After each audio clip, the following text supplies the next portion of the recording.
Gut. Hi. Ihr Süßen, wie ihr unschwer erkennen könnt, sind wir nicht im Studio, sondern bei mir zu Hause. Und das hat einen Grund, einen guten. Denn im Studio bei mir wird nebenan gerade die ganze Zeit gebohrt und gehämmert und gedingst und gebumst. Und ich habe versucht zu filmen und es geht einfach nicht. Ich drehe durch. Deswegen habe ich gedacht, wir machen das diese Woche zu Hause. Das Coole ist aber, dass das, was ich vorhatte, hier zu Hause auch super funktioniert. Ich muss nämlich mein Make-up-Kit grundreinigen, aber auch ich muss ein paar Sachen depotten, repotten, ich muss ein paar Sachen umfüllen, auffüllen und so. Und dabei könnt ihr mir zugucken. Ich habe so eine Apparatur gekauft, mit der ich mir das Handy quasi vor die Stirn bappe und ne, die filmt, das Handy sieht dann, was ich sehe. Und ich habe gedacht, also ich finde sowas, ich schaue solche Videos super gerne und ich finde sowas super entspannend und ich hoffe, das Video ist was für euch. Ich hoffe, ihr könnt einfach zuschauen, mir zuhören. Ich erzähle das Ganze, ich quatsch die ganze Zeit und erzähle euch, was ich da mache. Und wenn nicht, dann sehen wir uns nächste Woche wieder, dann ist auch fein. Aber ich, wie gesagt, schaue solche Videos total gerne, denn ich finde es total entspannend. Was überhaupt nicht entspannt ist, ist das Chaos, das dabei entsteht. Ich habe jedes Mal, wenn ich das mache, einen ganzen Tag damit zu tun, die Wohnung danach wieder irgendwie halbwegs auf Vordermann zu bringen, weil es einfach so viel Schmier ist und so viel Puder und so viel Fläschchen und Plastik und Müll und Ausleeren und Q-Tips überall. It's annoying as fuck. Und ihr werdet auch sehen, ich kämpfe die ganze Zeit mit der Mess, die dabei entsteht, aber es lohnt sich am Ende immer. Also ja, wenn das was für euch ist, dann viel Spaß beim Gucken. Wenn nicht, sehen wir uns nächste Woche wieder und bis dahin, tschüss. Willkommen, das ist der Tisch. So sieht mein Tisch aus, wenn ich mich ans Depotten mache und ans Repotten und ans Saubermachen. Das sieht für mich immer wahnsinnig schlimm aus, weil ich bin ein Depressionskind und so. Ich kann mit so viel Chaos, da wird es mir immer ganz anders. Dann kriege ich Panik, dass ich das nicht alles wieder wegsortiert bekomme. Denn diese Zeiten gab es auch schon, wo das bei mir immer so aussah. Aber ja, momentan sind das Ausnahmemomente und halt, ne, wenn ich meine Paletten neu bestücken muss, wenn ich sie sauber machen muss, wenn ich Paletten neu zusammenstellen will, wenn ich Sachen auffüllen will und so. Aber ja, ihr seht, da steht eine ganze Menge Zeug rum, neues PR-Zeug, Foundations, die ich gekauft habe, die ich umtopfen will quasi, Sachen, die ich auffüllen muss und so. Also ja, jede Menge Kram. Und wir fangen an hier mit dem Einfachsten. Ich habe ein Kistchen, wo meine verschiedenen Q-Tips drin sind. Ich habe 3 verschiedene Q-Tip-Größen und Formen immer dabei, die ich für verschiedene Zwecke benutze. Ihr seht diese ganz kleinen scharfen da, die sind für Eyeliner eher. Dann haben wir diese normalen Beauty-Dinger, die so ein bisschen funny geformt sind und die ihr kennt. Hier kommt ein lustiger Not Today Jesus Sticker auf die Box und jetzt sortiere ich die wieder ein.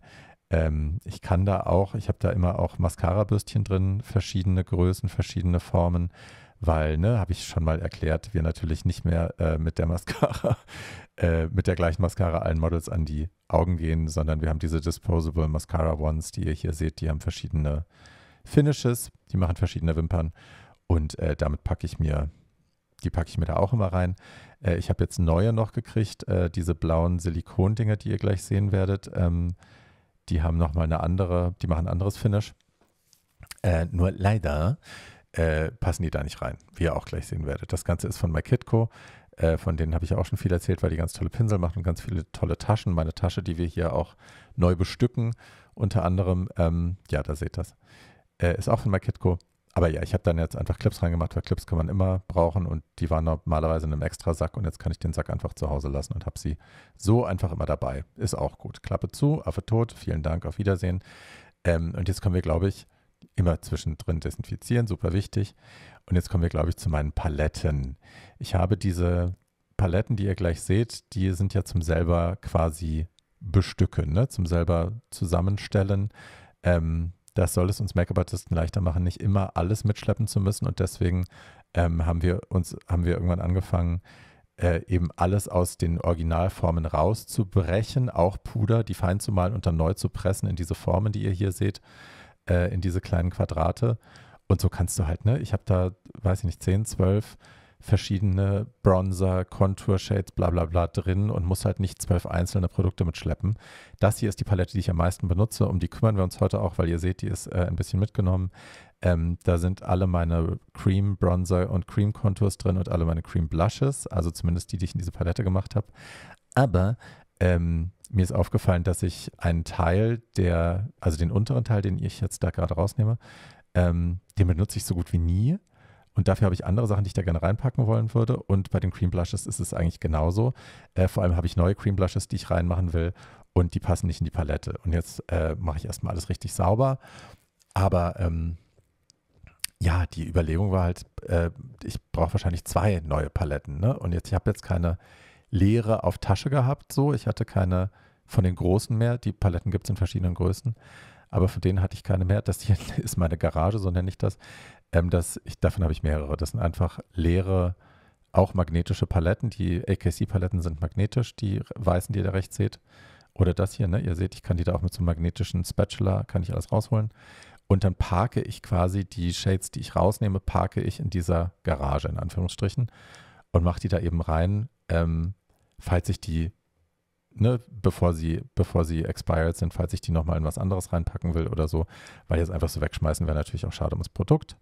So, und jetzt mache ich mir hier eine neue Blush-Palette, Cream Blush-Palette, sortiere da die alten Cream Blushes rein, die ich in der anderen auch schon hatte und dann kommen gleich da neue dazu.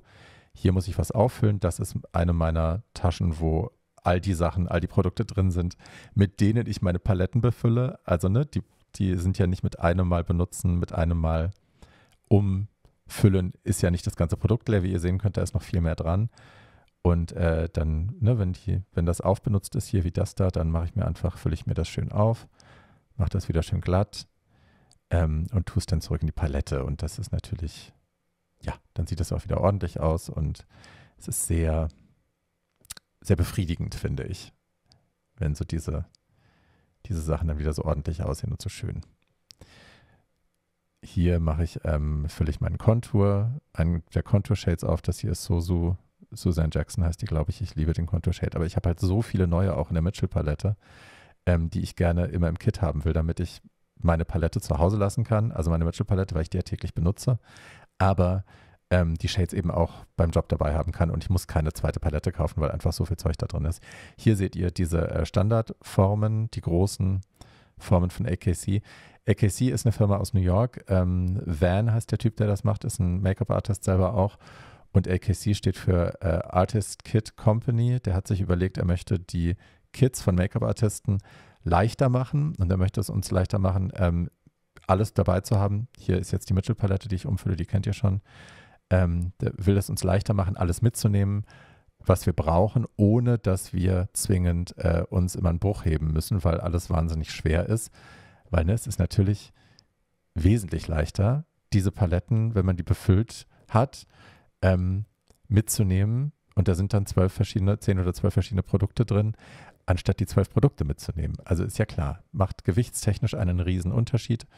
Und deswegen bin ich riesen Fan davon. Der hat kurz vor der Pandemie hat er die ersten Dinger angefangen zu verkaufen. Und also fast alle meine FreundInnen und KollegInnen benutzen diese Teile auch. Das Problem ist, man kann nicht mehr aufhören. Also geht mir das und ihr werdet das in diesem Video auch noch sehen.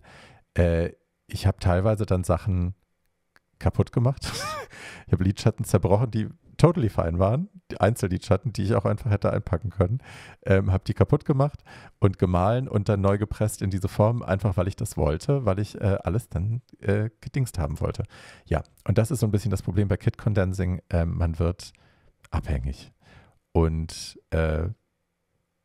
im Gegensatz zu vielen KollegInnen von mir hat es bei mir zum Beispiel nicht dazu geführt, dass mein Kit leichter geworden ist. Im Gegenteil, es ist schwerer geworden. Aber kann jetzt endlich meiner kompletten Obsession endlich ungehemmt frönen, alles mitnehmen zu können, was ich irgendwie brauchen könnte.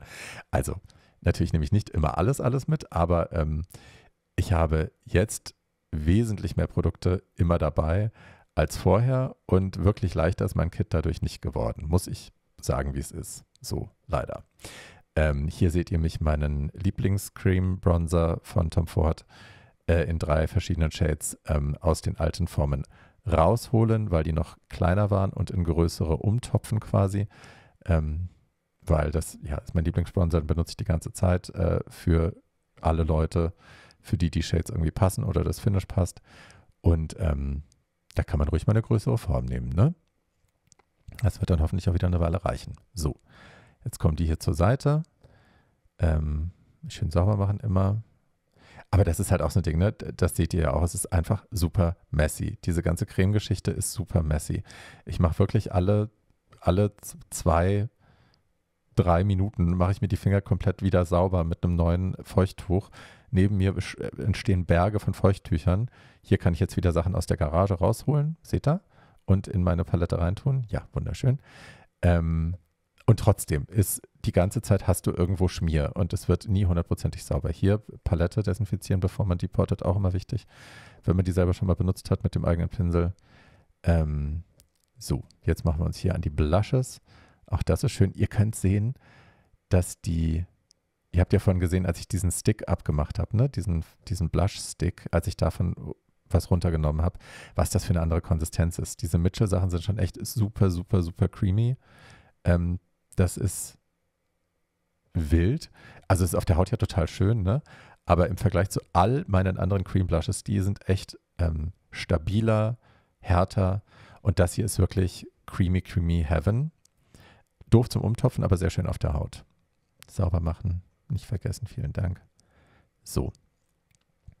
Da machen wir uns die Blushes, da machen wir jetzt einfach weiter.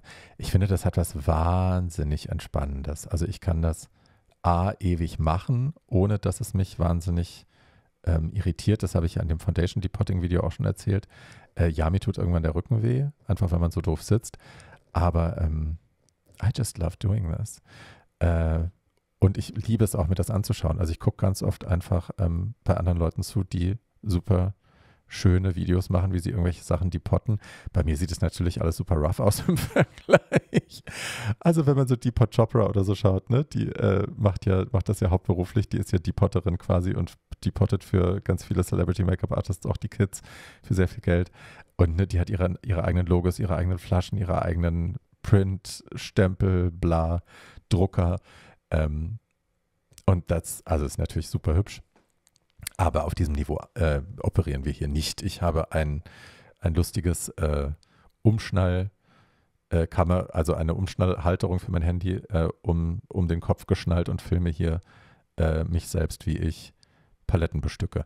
Da ist mir aufgefallen, weil ich hier eine Lippenstiftgarage sozusagen aufgemacht habe, wo ich, wie ihr sehen könnt, größere Lippenstiftformen drin habe, die ich mal in kleinere umgefüllt habe. Deswegen, ich wollte aber die großen nicht wegschmeißen. Und da ist mir aufgefallen, eigentlich sind das auch alles super gute Cream Blush Shades für dunklere Skintones und habe mir schnell nochmal, ich sehe das Problem, ne? Schnell nochmal eine Palette gemacht. Hier haben wir eine neue und da soll diese Fenty Stick Foundation rein. Die Easy Drop Stick Foundation, das ist ja so ein Skin Tint. Und die haben sie gleichzeitig als Liquid und als Stift rausgebracht und ich habe von der Liquid eindeutig mehr Shades, obwohl ich die Stick Foundation geiler finde, weil die halt mehr Blur hat. Die Liquid, glaube ich, hat überhaupt keinen Blur. Soll vielleicht auch gar nicht.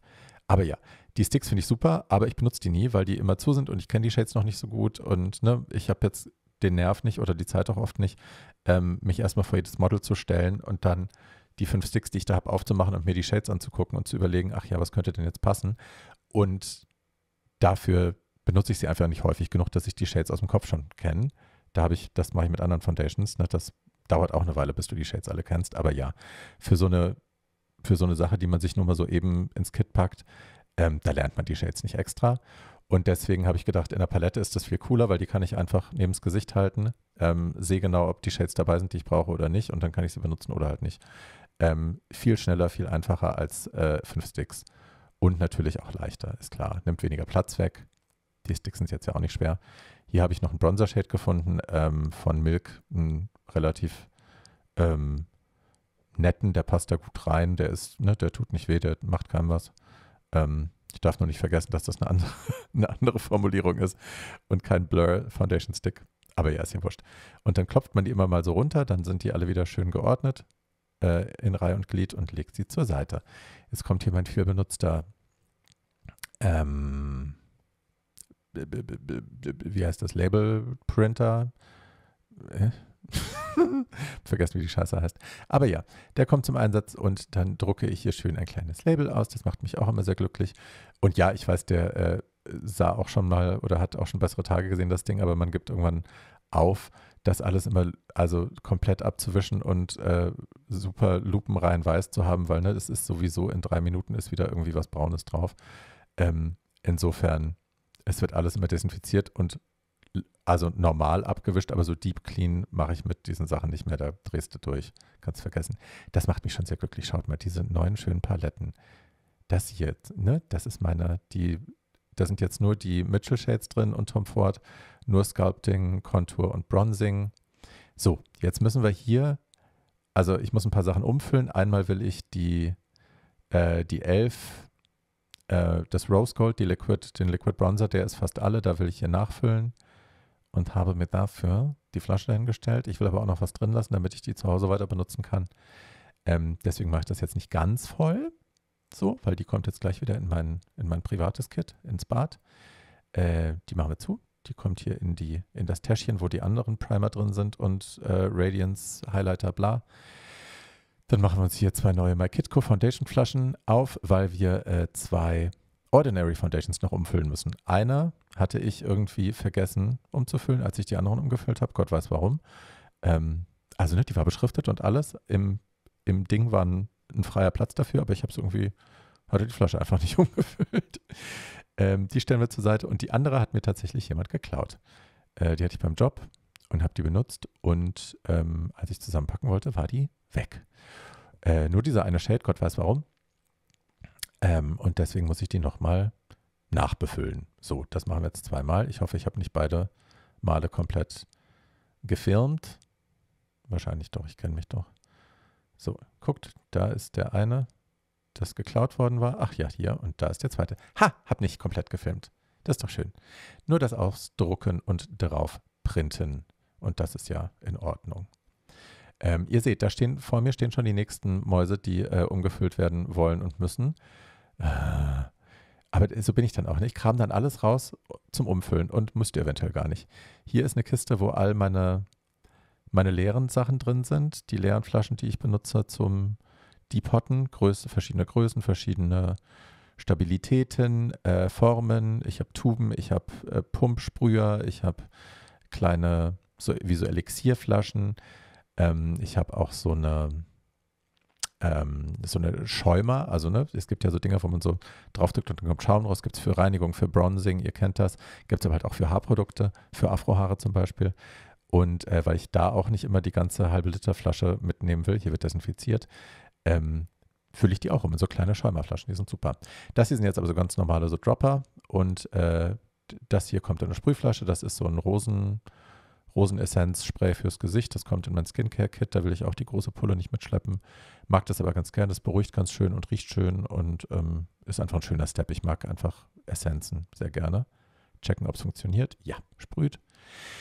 Sehr schön. Dann können wir das auch beschriften. Ich würde jetzt hier gerne das Printergeräusch einblenden. Vielleicht mache ich das. Dann blende ich euch das immer ein, wenn der druckt. So, das kommt zur Seite. Nächster Schritt ist hier dieser Kiko 3D Hydra Glow. Den hatte ich ja für irgendein Video, hatte ich den mal benutzt, aber nur so kurz und fand das ganz geil, wollte das aber nochmal testen und hatte jetzt 2-3 Wochen lang die große Flasche im Kit und habe gemerkt, stört die mich und ich benutze sie dann auch nicht, weil sie mich stört. Und wenn ich diese umfülle in so eine kleine Flasche, wo auch meine ganzen anderen Glow Primers drin sind, ich habe mehrere davon, also sicherlich 6 oder so da drin, dann benutze ich die. Und das gleiche gilt hier für diese MAC Foundation, die ist ja MAC Strobe Dewy irgendwas Skin Tint. Das ist so ein bisschen wie die Flawless Filter von Tilbury, aber ich glaube mehr Deckkraft. Aber auch das, schleppe ich schon ewig im Kit mit rum, aber benutze sie nicht, weil sie halt in irgendeiner extra Tasche ist, weil sie nicht bei den Sachen ist. Also sie ist nicht in dem Täschchen, wo die ganzen anderen Sachen sind, die so sind wie das. Und deswegen greife ich es nicht. Und da muss ich mich manchmal selber austricksen, weil ich vergesse dann halt, man ist so ein Gewohnheitstier. Ich vergesse dann, dass ich die im Kit habe. Und irgendwann fällt es mir dann immer auf und dann denke ich, ach Mensch, müsstest du mal. Und dann mache ich es wieder nicht. Und dann sind die irgendwann abgelaufen und man ärgert sich. Also ja. Von Strobe, die haben jetzt übrigens, MAC hat, Strobe Cream ist ja diese silberschimmerige Highlighter-Creme, die vor bestimmt auch schon 20 Jahren mal rausgebracht haben. Und also Iconic für Mac, ein Iconic Mac-Produkt. Und die haben sich jetzt, nachdem Mac ja so, ich würde sagen, die letzten 10, 15 Jahre nicht so richtig mitgespielt hat beim Make-up-Boom, haben die jetzt sehr die Richtung geändert und sich sehr darauf konzentriert, coole Sachen wieder zu machen. Hier machen wir ein Paula's Choice BHA Gel-Peeling, das ich gerne dabei haben will, wenn jemand so ein bisschen schuppige Haut hat. Kommt auch in den Skincare-Sack. Aber genau, hat Mac sich drauf besonnen, doch mal ihre Klassiker wieder rauszukramen. Ne? Wir haben das bei den Lippen schon besprochen, dass sie ihre Iconic Lipsticks zurückgebracht haben, dass sie Lip Liner zurückgebracht haben. Jetzt reformulieren sie gerade ganz viel. Also auch die Studio Fix Foundation haben sie ja, den Puder haben sie ja reformuliert. Hier guckt jetzt gerade in meinen Skincare-Sack, da sind alle meine Sachen drin, die ich für Hautpflege benutze, die ich dabei habe, jeden Tag. Ja, und ihr seht, ne, das sind so viele verschiedene Produkte. Wenn ich die alle in Full Size dabei hätte, ich meine, gut, hier das Barbara Sturm Spray ist schon in Full Size, der Stick hier auch. Aber all diese anderen Sachen, das wäre eine Unmenge von Produkt und Gewicht und Platz. Also ja, so ist das auf jeden Fall eine sehr gute Idee. Was ich sagen wollte, dann hat Mac jetzt eben unter anderem sich auf seine Classics besonnen und dazu zählt natürlich auch die Strobe Cream und deswegen sehen wir jetzt immer mehr Produkte, die diese Strobe Cream mit aufnehmen. Ne? Also diese Radiance von der Strobe Cream, diese coole, geile Radiance, die jetzt nicht super schimmerig, glitterig ist, sondern einfach eine Radiance ist. Das haben sie jetzt in ganz viele andere Produkte mit rein interpretiet. Ne? Also wir haben zum Beispiel diesen Dewy Skin Tint, den ihr gerade gesehen habt, aber auch neue Blushes und die seht ihr auch gleich. Hier sind meine zwei aktuellen Lieblingspuder, Make-up by Mario, Blurring, irgendwas Puder, die sind mega und ich benutze diese kleinen Salzstreuer, um da meine Puder abzufüllen, weil ihr werdet gleich sehen, ich habe, weiß gar nicht, 12 verschiedene, nur Setting-Puder, also nur lose Puder in verschiedenen Farben, in verschiedenen Formulierungen, die ich immer dabei habe. Ich weiß, das ist ein bisschen gestört und ich benutze auch nur die Hälfte davon, aber ich benutze die Hälfte davon. Also es ist nicht so, dass ich die gar nicht bräuchte, dass ich dann nur immer zu viel dabei habe, weil ich will immer auf jeden Skin-Tone vorbereitet sein. Also niemand soll jemals das Gefühl haben, sorry, für dich habe ich nichts. Oder dein Make-up sieht jetzt erstmal scheiße und ashy aus, weil der Puder zu hell ist oder so. Und genauso geht es ja auch um Hautbeschaffenheit. Ne? Wie matt will ich es haben? Will ich eine Radiance haben? Ist es reife Haut? Dann gibt es ja nochmal andere Anforderungen. Da würde ich jetzt nicht mit so einem hochpigmentierten super matten Puder da draufhauen. Also ja, die beiden hier haben wir verarztet. Wir haben einmal Fair Pink und Light Neutral. Und hier seht ihr, das sind alles einzelne Puder-Shades, Puderformulierungen. Diese ganzen kleinen Shaker, die da stehen, die ihr da seht, all die sind Puder, die ich immer dabei habe. Jetzt wird das einmal desinfiziert und sauber gemacht. Es ist ja bei Puder immer so, ne? Puder stäubt ja ständig überall hin, immer und nebelt alles so ein. Deswegen muss man die immer wieder einfach rausholen, sauber machen, obwohl da natürlich nichts Ekliges ist. Das ist einfach nur Puder. Aber es sieht halt schnell doof aus. Und jetzt werden die alle wieder einsortiert. Nacheinander. Und die zwei neuen kommen mit dazu, ganz vorne hin. Bei mir ist links immer vorne. Ich weiß, das ist bekloppt, aber so ist es halt. Und dann können wir das zumachen. Auf der anderen Seite seht ihr, da sind hauptsächlich Augensachen drin, also Braungele und Korrektur und Mascara und was weiß ich, Augentropfen, also Zeug. Und jetzt überlege ich mir hier, dass ich ja in dieses Ding, da seht ihr auch diese MAC Strobe-Geschichten, diese weißen MAC-Teile, das sind verschiedene Shades, die ich mitgekauft habe, weil ich das einfach super gut finde. Aber hier sind noch Liquid Blushes drin und Liquid Contour und Color Corrector und was weiß ich, schmeiße jetzt alles da rein. Und auch umgefüllte Lippenpflegen. Und ich weiß jetzt schon, das wird mich nerven. Ich weiß übrigens was ihr nicht wisst. Das wird so nicht in der Tasche enden. Aber da kommen wir gleich zu. Hier fülle ich jetzt noch 2 MAC Foundations um. Das ist die Studio Radiance, die sie mir geschickt hatten. Das ist, ich glaube, die Studio Fix Foundation, umgedacht mit eben mehr Radiance.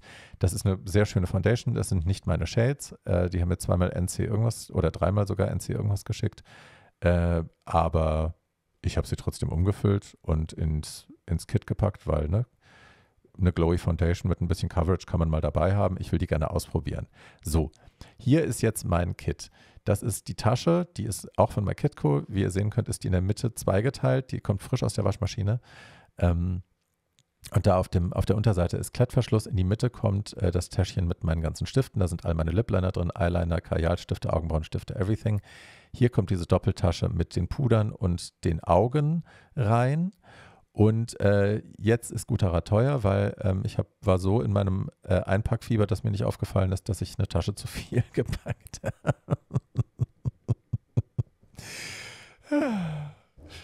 Ja, mein Kopf ist dieser Tage oft nicht zurechnungsfähig. Ich mache ganz oft Sachen, stecke in falsche Züge, in die falsche Richtung oder so.